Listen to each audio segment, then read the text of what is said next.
Гледате дневникот на Сител. Во студиото со вас Иван Кузмановски. Добро вечер, ви благодарам што сте со нас. Ова се настаните кои го одбележаа денот. Усен демарш од МНР до албанската амбасада. Мицковски тврди дека се бара трајно решение. Ги поддржа протестите на студентите, многу осуди кршењето на законите. Европската унија одобри нови 65 милиони евра од планот за раст за Македонија. Поради неисполнети реформи, Србија и Босна не добија ништо. Предистражна постапка за можна шпионажа во кабинетот на Силјановска. Обвинителството со месеци чека одговор. МВР тврди дека ги анализира електронските докази. Намалената цена на овошјето и зеленчукот ја намалија вредноста на потрошувачката кошничка. Контролите на пазарна утврдиле дека нема поскапувања во маркетите. Продолжуваат преговорите за нов попуст на горивата.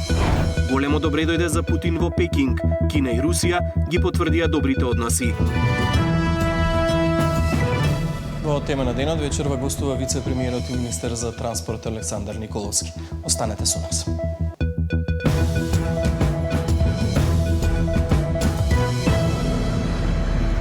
Министерството за надворешни работи го повикало албанскиот амбасадор во земјава по неговиот коментар за време на студентските протести поврзани со употребата на албанскиот јазик.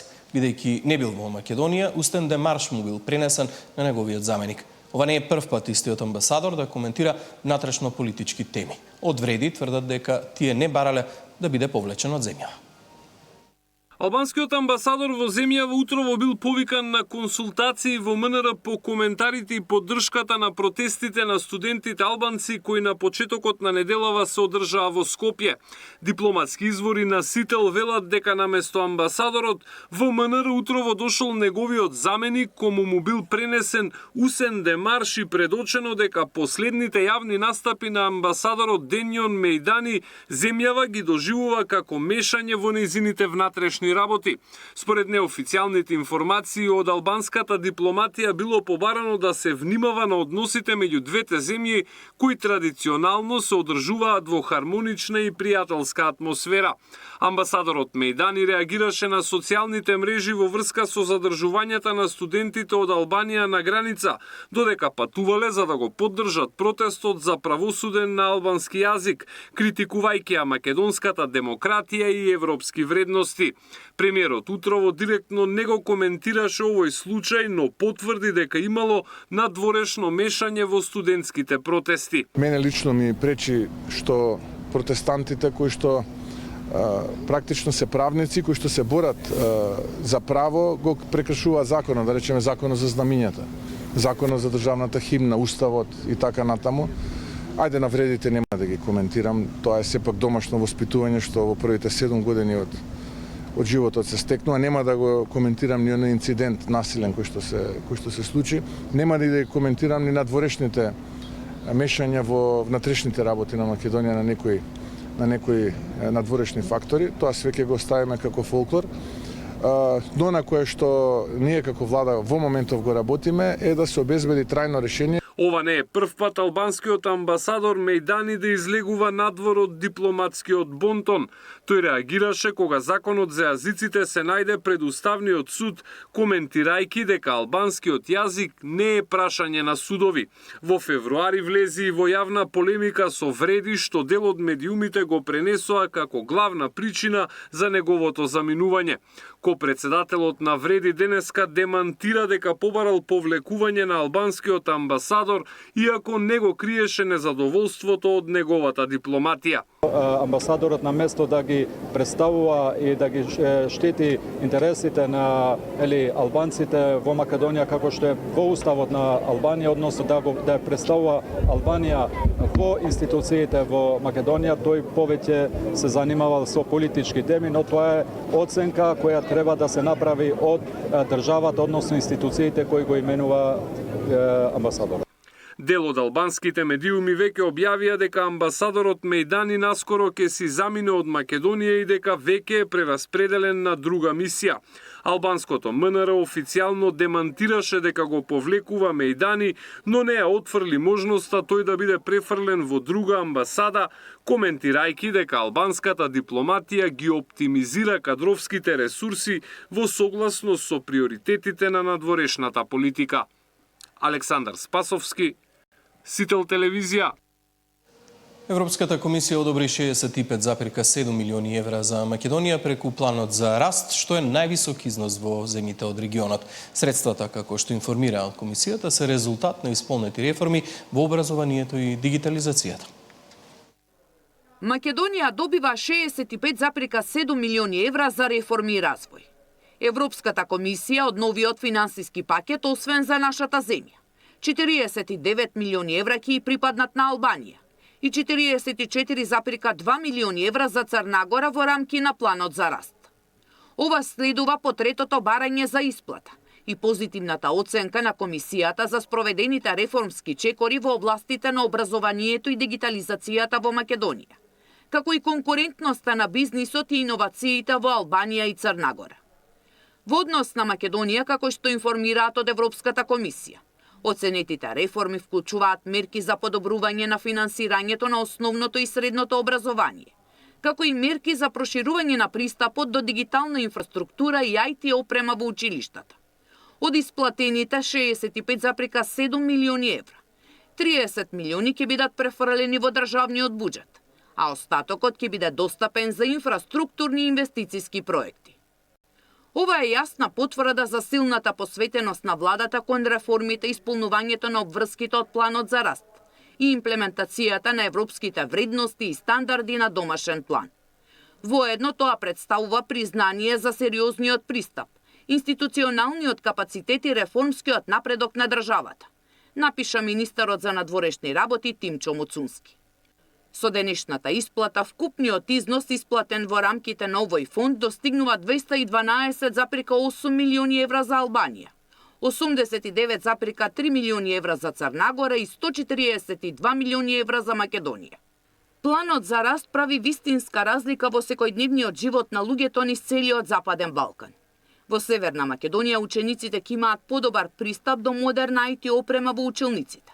Ова покажува како реформите се претвораат во видливи придобивки за граѓаните, напиша еврокомесарот за проширување Марта Кос. За разлика од Македонија, Албанија и Црна Гора, кои ги исполнија условите од оваа транша, Србија и Босна и Херцеговина се изоставени од оваа рунда бидејќи се уште не ги исполниле целосно преземените реформски чекори, што беа предуслов за распределба на овие средства. Сања Димитровска, Сител телевизија. Власта и опозицијата не ги менуваат ставовите за европската интеграција. Филипче уверува дека уставните измени не се никаква закана за идентитетот. Според ВМРО-ДПМН е без јасни гаранции дека нема да има нови барања, власта нема да ги внесе бугарите во уставот. Власта и опозицијата ги спротивставија ставовите околу уставните измени на конференцијата по повод Денот на Европа. Според опозицијскиот лидер, патот кон Европската унија е јасен, а уставните измени не се никаква закана за идентитетот. Додека ВМРО-ДПМН останува на ставот дека без јасни гаранции дека нема да се наметнуваат нови барања, власта нема да ги внесе бугарите во уставот. Времето тече, младите масовно се иселуваат, беше пораката и на спикерот Гаши, кој повика да се изнајде решение за да се одблокира европскиот пат. Да, можеме да кажеме дека немаме подобра алтернатива од Европа. Од што се плашат? Од документот кој што е на маса. Кој што денес како се случи, ние утре ги отвораме преговорите. Ке има меѓувладина седница. Меѓувладина седница ке има. Продолжуваме. Може да ќе стигнеме Црна Гора во 28 свој мандат на фон дер Лајен да бидеме земја членка на Европска унија. Нам ни треба еден заеднички став на земјите членки на Европската унија кои што ќе кажат ова е нашата сегашна понуда. Ние нема да се налутиме без разлика каква ќе биде таа понуда доколку истата е искрена. Ние нас не повредува некогаш тоа што постојат понуди како фрази, а потоа реализацијата не е искрена. Македонија мора да го искористи позитивниот момент кој владее во Унијата за проширувањето, порача и германската амбасадорка и од делегацијата на Европската унија. Но овој пат, уставните измени и реформската агенда остануваат главни обврски. Понекогаш мислам дека овде во Северна Македонија се уште има чувство дека заморот не е надминат. Ние мислиме дека И треба да биде. Процесното проширување се заснова на заслуги, значи треба да се работи заеднички и самиот напредок зависи од спроведувањето на овие реформи. Конференцијата за одбележување на Денот на Европа ја организира Европското движење и Фондацијата Конрад Аденауер, а годинава наградата за европска личност на годината му беше доделена на доктор Сашко Кедев за неговиот придонес во медицината, образованието и меѓународната афирмација на државата. Диспина Тодоровска, Сител телевизија. Предистражна постапка за можна шпионажа во кабинетот на Силјановска. Обвинителството со месеци чека одговор. МВР тврди дека ги анализира електронските докази. Намалената цена на овошјето и зеленчукот ја намалија вредноста на потрошувачката кошничка. Контролите на Пазарна утврдиле дека нема поскапување во маркетите. Продолжуваат преговорите за нов попуст на горивата.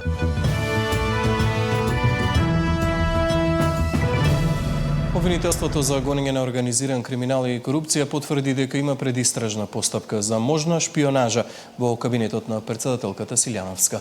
Оттаму информираа дека обвинителството со месеци чека одговор по издадената наредба за анализа на обезбедени докази. Од полицијата пак велат дека материјалот бил обемен, а анализата на електронските докази е во тек. Дали некој од кабинетот на претседателката Силјановска Давкова издавал државни тајни на странска служба? Обвинителството за гонење на организиран криминал и корупција води предистражна постапка, а МВР врши анализа на електронски доказен материјал. Од ОЈО ГОК информираат дека по добиено известување од Министерството за внатрешни работи, кон крајот на минатата година за преземени недозволени активности од висок државен интерес, веднаш отвориле предистражна постапка и биле издадени наредби за пребарување на компјутерски систем со цел утврдување на содржините што евентуално биле неовластено преснимани од информативниот систем во кабинетот на претседателката.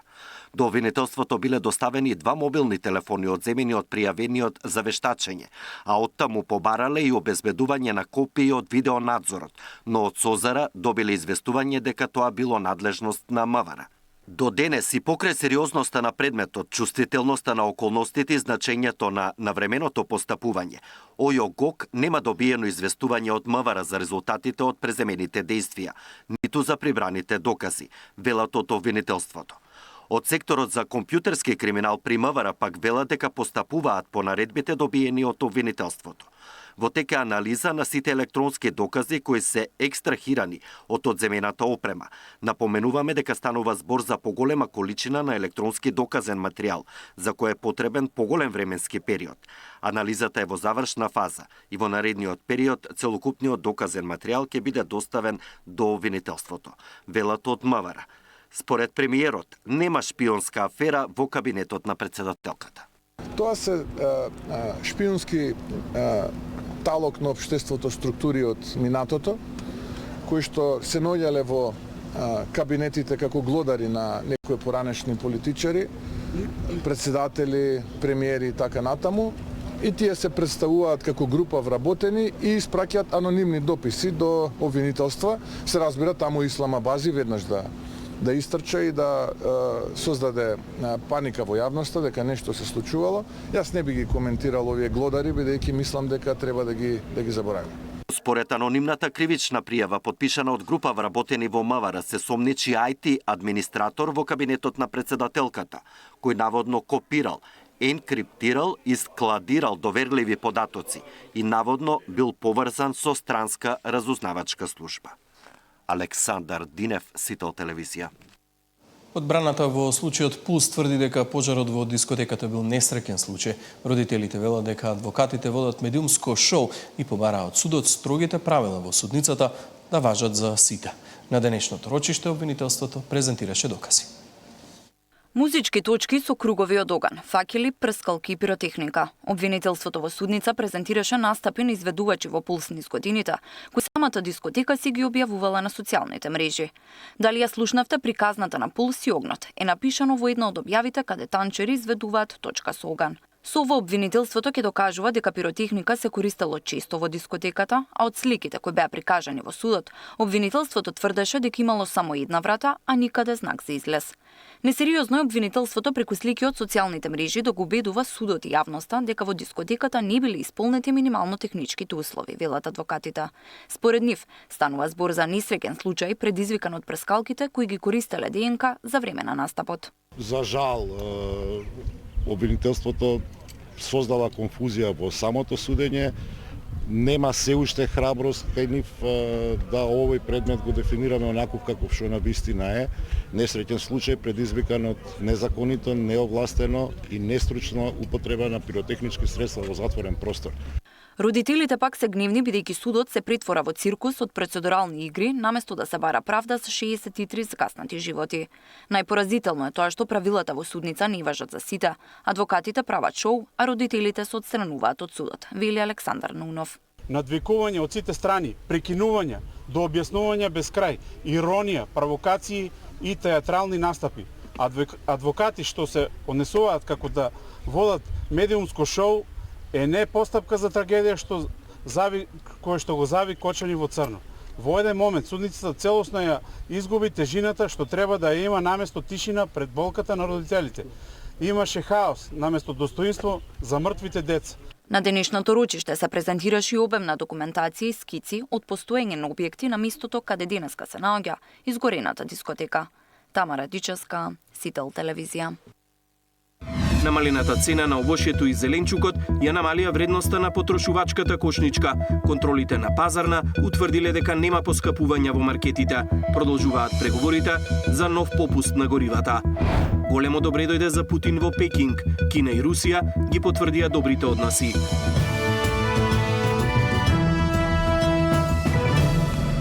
Намалената цена на овошјето и зеленчукот за 54 денари ја намалија вредноста на потрошувачката кошничка, покажаа пресметките на синдикатот. Контролите на Државниот пазарен инспекторат пак покажале дека нема поскапување во маркетите. Синдикалната минимална кошница во мај пониска за 54 денари, пресмета синдикатот. На 4-члено семејство, за да го помине месецот, потребни му се 68.743 денари. Од нив третина или на 25.000 за храна и пијалоци. Во споредба со април, токму овде има намалување на трошоците за 610 денари, поради пониските цени на овошјето и зеленчукот, велат од ССМ. Благ пат има кај цените на облеката и обувките, а зголемување кај транспортот, заради зголемените цени на горивата, за да се заштити стандардот кај граѓаните со скокот на цената на нафтата, кои од неделава се продаваат без попустот од ОКТА. Премиерот вели дека преговорите со снабдувачот се во тек, но неизвестно е колкав ќе биде попустот. Во овој момент преговараме и ќе продолжиме да преговараме со ОКТА за да биде повторно попустот, би рекол приближно на некој што го имавме. Ќе видиме како ќе резултираат тие преговори. Но факт е дека остануваме земја со убедливо најниски цени на горивата. Денеска заврши вонредните контроли на Државниот пазарен инспекторат. Не утврдиле дека има зголемување на цените на основните прехранбени производи. Поскапување од 2 до 3% имало кај некои увозни млечни и месни продукти, но домашните се продавале по стара цена, вели првиот човек на пазарна. Во предвид биле земени 130 прехранбени производи од најголемите ланци маркети. Регистрирани биле и значителни намалувања на цените кај овошјето и зеленчукот. Инаку од овие анализи зависеше дали владата ќе преземе мерки, односно дали ќе го намали ДДВ-то од 5 на 0% кај прехранбените производи. Наташа Мерсовска, Сител телевизија. Владеачкото мнозинство бара помош од собранискиот спикер Гаши и ќе проба уште утре да го одблокира задолжувањето од 260 милиони евра, кое вчера СДСМ го блокираше на Комисијата за финансирање и буџет. Планот е преку именување на нов претседавач на комисијата. Опозицијата и денеска останува на ставот дека нема да дозволи ново задолжување. Мнозинството уште утре преку Гаши ќе проба да го одблокира задолжувањето од 260 милиони евра, кое вчера СДСМ го блокираше на Комисијата за финансирање и буџет. Со ова тело раководи Лукаревска, која вчера, иако ја почна седницата на собраниското тело, ја прекина расправата за заемот и не ја продолжи. Власта сега бара собранискиот спикер да искористи деловничката можност да назначи председавач на комисијата доколку председателот на собраниското тело тоа не го направи, бидејќи како што велат, парите се неопходни за проекти. Граѓаните не смеат да бидат заложници на политичките калкулации на Венко Филипче и на СДСМ. На СДСМ им е јасно правилото дека ако најмалку 1/3 од членовите бараат заседание на комисијата, тоа мора да се случи. Па така, ВМРО ДПМН, заедно со пратениците од коалицијата, до председателот на собранието Африм Гаши и председателката на комисијата Сања Лукаревска, испрати 2 писма, подпишани од 12 пратеници, односно значајно поголема бројка од потребната 1/3 од членовите. Според најавите, Комисијата за финансирање и буџет ќе се одржи уште утре, а со неа ќе раководи токму Стојановски. Од СДСМ пак децидни дека задолжувањето не смее да помине, бидејќи ВМРО ДПМН за само 2 години ја задолжиле државата со 2,3 милиарди евра. Овие пари не се за развој на државата, тие се за нови тендери на организираната криминална група. Не даваме нови задолжувања. Нема да не ги претворите децата и внуците во должнички робови. Доста е повеќе со ограбувањето на народот, напиша од СДСМ. И за опозицијската левица заемот бил прескап. Граѓаните треба да знаат дека ова не е ефтин кредит, туку скапо комерцијално задолжување со огромни ризици и вкупни трошоци од над 25%. Македонија денес зема 260 милиони евра, а ќе враќа над 326 милиони евра. Само за камати и провизии граѓаните ќе платат над 66 милиони евра повеќе. Тоа е цената на неспособноста на оваа власт, реагира и од левица. Според објаснувањето на Министерството за финансии, заемот се зема за вложување во капитални инвестиции и сервисирање на обврските од буџетот. Државата се задолжува кај конзорциум од 8 банки, со рок на отплата од 6 години. При што 3 години се грейс период. Катерина Нешкова, Сител телевизија. Во тема на денот вечерва, колегата Валентин Николовски разговара со вице-премиерот и министер за транспорт Александар Николовски. Господин Николовски, добро вечер, ви благодарам за учеството во тема на денот во Дневникот на Сител. Добро вечер, благодарам на поканата. По Швајцарија објавивте дека и Хрватска воведе долгорочни визи за професионалните возачи од Македонија, за да се надмине овој проблем со ЕС. Во принцип, што значи тоа за македонските возачи? Практично, каде се аплицира, колку време им треба да добијат виза, каде можат да се движат, впрочем, со таа виза? Ајде ќе почнем од последното, па ќе на суштината. Со таа виза може да се движат во било која земја членка на Шенген зоната, затоа што Хрватска е член на Шенген и на тој начин можат да ја користат за било каде во рамки на Шенген зоната. Аплицирањето секако ќе е во амбасадата на Република Хрватска во Скопје и другите дипломатско-конзуларни представништва на Република Хрватска или директно во Загреб. Но суштината овде е дека ова е реализација на она што го зборувавме. Гледате дека ние прв пат ја малце потворен, за разлика од некои од нашите соседи, доста тивко ја водиме целата оваа операција, затоа што сметам дека се работи за еден суштински огромен проблем, кој што мора да се реши, и не мислам дека начин на решавање на овој проблем е со голема гласност, со правење дневно политички поени, со обвинување на други или плачење на сопствената судбина, или со продуцирање на лажни надежи и лажни вести. Кога се случи протестот на превозниците во февруари месец, првиот чекор го направи самата Европска комисија со тоа што заради протестот сватија колкав е проблемот и ја презентира нивната визна стратегија далеку порано од тоа што беше планирано. И таму беше јасно дека прв пат професионалните возачи ќе се признаат како категорија, претходно не ги признаваја. Кога тоа успеавме да го направиме, после беше прашање само на методологија како. Наш став беше дека е најлесно со долгорочни визи. Се сети јавноста дека јас во текот на протестите итно отидов за Загреб. Се сретнав таму со владени представници, вклучувајќи го и мојот колега, вице-премиерот и министер за транспорт Олег Бутковиќ, со кој што горе-долу рамката ја договоривме и таа рамка сега Хрватска реализира и сакам да се заблагодарам затоа што Хрватскиот сабор ја изгласа оваа одлука. Паралелно работиме и со Романија и при крај таму процедурата, почнавме процедура со Австрија, веќе е оваа процедура воведена во Швајцарија, која што не е земја членка на ЕУ, но е земја членка на Шенген зоната, така што со ова ние горе-долу го решаваме и го затвараме проблемот, како што кажав, тивко, мирно, без многу помпа овој период, а многу работевме позади. За да бидеме прецизни, ова наликува на времето кога вадевме визи во една амбасада, а важеше за целата Европска унија. Па истите се визите, тие не се сменети. Единствената разлика е што сега туристички може да се престојува во рамки на Европската унија 90 дена во рамки на 180 дена. Значи, ништо не е променето, единствено што е променето е начинот на евиденција кој што сега создава проблеми. Контактирате со Брисел и како вице-премиер, чумо тогаш овој систем за влез и излез и што прогнозирате дека ќе се случи во текот на туристичката сезона, која што покажа дека ќе биде страшно ако судиме по тоа што се случуваше за празниците. Тој систем не е дизајниран за нас, како Македонија. Дизајниран е за многу поголеми проблеми кои што ги има Европската унија, пред се со огромната нелегална миграција. Европа е се уште едно од најатрактивните места за живење на планетата. Цела Африка, половина Азија би сакала да се пресели во Европа.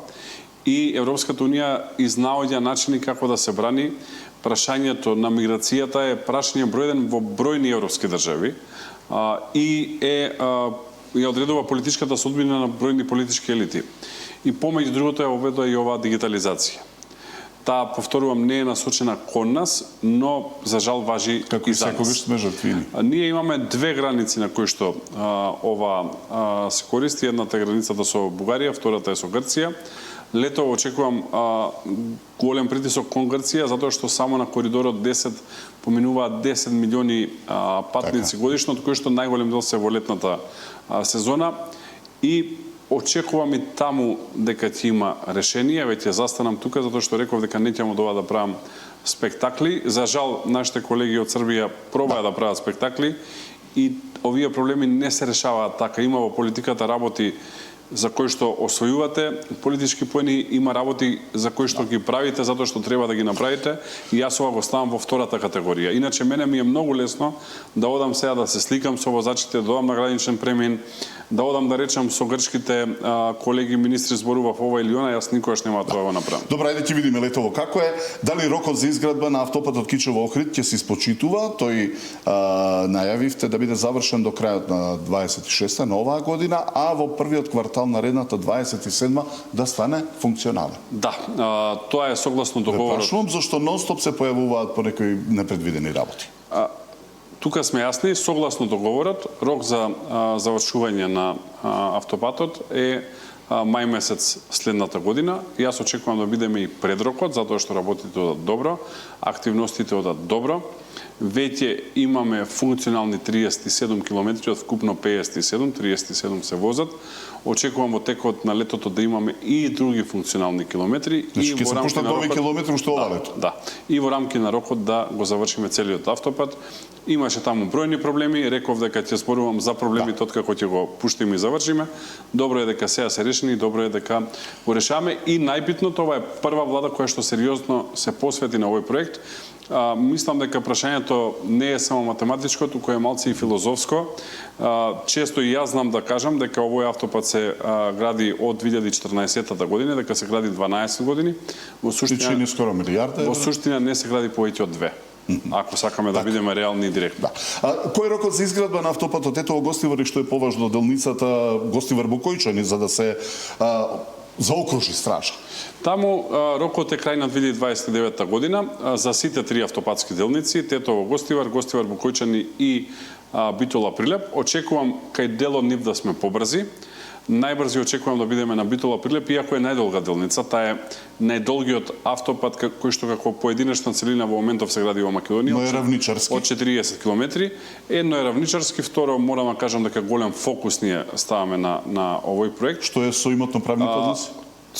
Целосно се решени, тоа прашање е завршено. Единствено останува со овие буџованиве од Ореовец да го решиме проблемот. Има таму десетина собственици на вили кои што блокираат пристап до наоѓалиште од кое што треба да се црпи материјал за изградба на автопатот. Мирот им се нарушува, веројатно кога слушаат таму пријатна музика, им се нарушува мирот кога поминуваат камионите, но тоа нарушување на мир чини некаде околу 100 милиони евра. Гледам политичката партија Левица се залепи на ова, па фере вака да ја прашаме како декларирани левичари како тоа сака држава да потроши 100 милиони евра повеќе за буџовани да имаат таму рад. Нели овие од Левица беа за онеправданите, за работничката класа и така натака, сега штитат буџовани. Секако дека ќе решиме, ама ова се добри морални прашања кои што се отвараат. Но се вратам на суштината на вашето прашање. На Прилеп Битола очекувам веќе следната година едната страна да е целосно пуштена, односно да пуштиме сообраќај по нов автопат во едната насока, а целиот да биде завршен во рамки на рокот. Гостивар Тетово, иако изгледа најлесен, во суштина е најтежок, затоа што има многу објекти кои што треба да се дислоцираат, но и тој ќе биде во рокот. А Гостивар Бокојчан или заобиколувањето на популарната стража, иако изгледа како најтежок, во суштина добро оди прогресот и веќе имаме пробиено 18 километри. ЕУ денеска одобри транш од 65 милиони евра од планот за раст. Со ЕУ пари чинам дека треба да се гради и то делницата од експресниот пат Куманово-Страцин, чинам околу 300 милиони евра. Да. Да. Дел од коридорот 8, нели, пошто е важен. Докаде е овој проект? Таму по некоја случајност се поклопуваат работи. Денеска има состанок со Европската инвестициска банка, која што е заинтересирана да го финансира овој проект. Има таму и сериозна грант компонента. Таму е оној дел кој што остана, ние во јануари минатата година го пуштивме делот од Страцин до Крива Паланка, се останува Страцин Куманово, Куманово Скопје веќе има автопат. Очекувам следната година да почнат градежни активности таму, а во однос на планот за раст ми е многу драго што се демантираа бројни лаги кои што беа презентирани во јавноста и драго ми е Македонија дека не е во врвот, туку е земја број 1 во Западен Балкан, што и ја одразува реалноста, но убаво е кога ќе го видите тоа на хартија. Тоа е за она што се рокови до јануари месец. Сега имаме нови рокови до јуни месец. Утрово имавме состанок на еден тим од владата на чело со премиерот Мицкоски, со Копман, директорот за проширување на Европската унија, и во јуни ќе бидеме исто така први, јасни се индикаторите, така што добро е што ова го препознава Европската унија и добро е што овие реформи се прават, затоа што овие реформи не само што носат финансиска контрибуција во буџетот, туку значат и подобар живот за граѓаните на крајот на денот и за тоа ги правиме доста суштински реформи се. Дали останувате на проектот брза пругата Бановци-Гевгелија долж Вардар и постоечката траса која што имаше многу критики дека на тој начин оној проект што никогаш не е остварен до сега, само проект Вардарска долина дека пропаѓа? Секако дека остануваме, во моментов многу активно се работи. Помеѓу другото се работи на процесот на планирање, поврзан со вашето прашање, доколку во иднина или ова или некоја друга влада сака да развива хидроцентрали, тоа ќе е возможно. Вардарска долина е хидроцентрали на Вардар, вака да поедноставиме. Тоа ќе е возможно и на ниеден начин нема да бидат засегнати со трасата која што ќе опфаќа брзата пруга. И затоа јас често велам, знаат ваши колеги новинари ме прашаат, нели ветивте минатата есен дека ќе почне, па не е почнато. Почнато е, ние почнавме минатата есен, но сега во рамки на овие една година го правиме најбитниот дел во еден проект кој што е најмалку атрактивен за јавност.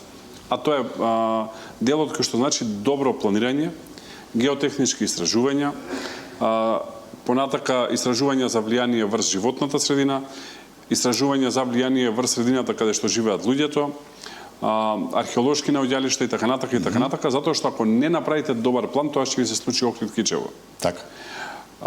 И затоа го правиме овој план, рокот е некаде околу една година, за после кога ќе ги видиме првите багери на терен, она што е видливо за граѓаните, на вистина да заврши проектот за 5 години, така што рокот кој што првично го дадовме 2031 година останува и 2031 година ќе имаме брза пруга од граница со Србија до граница со Грција двоколосечно. Како што рековте, за да не заврши како автопатот Кичево Охрид, врз основа на сите овие истражувања, анализи, имате анализа колку целосно ќе чини овој проект? Па да, ние тоа го кажавме, некаде Мислам цената сега, по сето ова што го имате цената како по сознание. километар треба да е нешто под 10 милиони евра, што е релативно компетитивно, имајќи предвид дека се работи за дупла двоколосечна, што значи дека целиот проект некаде треба да чини околу 2 милиарди евра. Сегашната пруга од граница со Србија до граница со Грција е 235 километри, но новата, затоа што ќе користи една доста поправа линија, ќе е нешто под 200 километри, јасно е која ќе биде цената, иначе се работи многу сериозно, еве генерално додека сите овие работи не се завршени, немам право да ги откривам во јавност, но ќе кажам еден мал детал. Тимовите со кои што работиме и врвните светски компании со кои што работиме, препорачани од Велика Британија, понудија 9 рути. И од 9 рути се избра една која што е најдобра. Можете да замислите со која сериозност се пристапува кога се нудат 9 рути, 9 решенија и после надвор од постоечката траса што и после врз основа на тоа се прави анализа која е најдобрата и се избира една која што е најдобра. Сега тоа што е најважно во комуникација со Србија и Грција, за да не се случи уште еден слеп тунел како што беше оној кон границата со Бугарија, има ли активности од грчка и од српска страна? На грчка страна веќе од Атина до Солун има брза пруга, а во моментов има тендерирање за Солун граница со Македонија. На српска страна веќе ја пуштија во функција Белград-Будимпешта како брза пруга, во моментов се работи Белград-Ниш и работа на изнаоѓање на средства за делот од Ниш до Скопје. Премиерот денеска рече дека изградбата на трасата за градскиот воз почнува веќе во септември. Што велат сега вашите анализи? Освен еколошка компонента, меѓутоа, ќе има ли интерес да се користи ова средство? Ќе има ли исплатливост, проче? Исплатливост секако дека ќе има, затоа што картата ќе е со доста атрактивна цена за граѓаните кои што ќе го користат градскиот воз.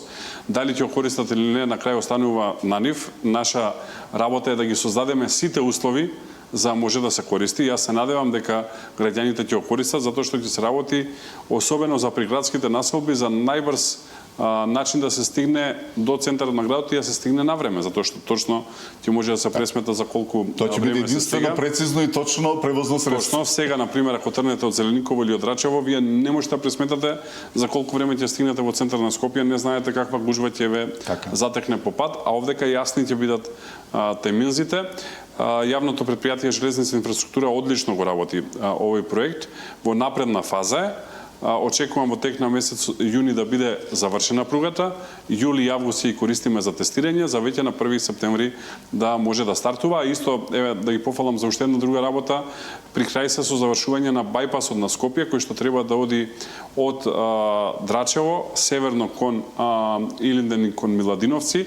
Тоа е бајпас кој што ќе е бајпас за карго сообраќајот, со цел веќе карго локомотивите да не влегуваат низ центарот на Скопје да патуваат и ќе забраниме дизел карго локомотиви со цел да се заштити животната средина, само електрични ќе можат да оперираат, а за тоа всушност и почнавме постапка заедно со Европската банка за обнова и развој за набавка на нови електрични локомотиви. За крај, веќе рековте со Ryanair дека не постигнавте договор за оваа ирска нискобуџетна компанија заради максималистички нејзини барања по однос на владините субвенции. Но еве откако не постигнавте договор, можно е да ги ревидираат барањата, имаат и натаму интерес или не? Видете, ние сме отворени, нашиот повик е цело време отворен. Ние даваме субвенција од 9 евра по патник на пристигнување за Скопскиот аеродром и 12 евра по патник за пристигнување на Охридскиот аеродром. Доколку сакаат да учествуваат, утре може да учествуваат, но да ја оценуваат државата, да укинуваме други линии во нивна корист и само за нив да имаме 2,5 пати поголеми субвенции на Скопскиот аеродром, тоа е нешто што не можеме да прифатиме. Има други заинтересирани? Други компании, за авиокомпании, да, во моментов разговараме. Ние сме единствена држава во целиот регион која што отвара нови авиолинии. Следниот период ќе има 5, ќе ги набројам, и ќе има и нови компании. Следниот период почнува Austrian Airlines да лета директно Виена Охрид, што ќе одлично и за поврзување од Виена натака. Понатака во јуни месец почнуваат две дестинации од Полска, Краков и Вроцлав до Охрид, а во текот на јуни месец почнуваат две одлични летни дестинации од Скопскиот аеродром. Едната е Палермо, Сицилија, втората е Алгеро, Сардинија, така што отвараме 5 нови рути во најголемата криза која што се случила на авиоиндустријата било кога видена. Визар носи 7-ми авион на Скопскиот аеродром како база, почнува да размислува за Охридскиот аеродром како база и најбитно ги носат најновите авиони А321 Нео со 249 седишта. Без оглед на енергетската криза, бидејќи најавите се дека ќе поскапуваат билетите ужо. Затоа што можете да забележите дека има зголемена потрошувачка на керозин на Скопскиот и Охридскиот аеродром. Бројни компании ги користат како место каде што можат да наточат, затоа што имаме убедливо најевтин керозин во целиот регион од една страна и од друга страна имаме резерви кои што се далеку подолги од законскиот минимум и од Скопје се снабдуваат и Приштинскиот аеродром и деломно Нишкиот аеродром. До стабилизирање на состојбата. Александар Николовски, министер за транспорт, гостин во тема на денот, ви благодарам. Благодарам, беше задоволство.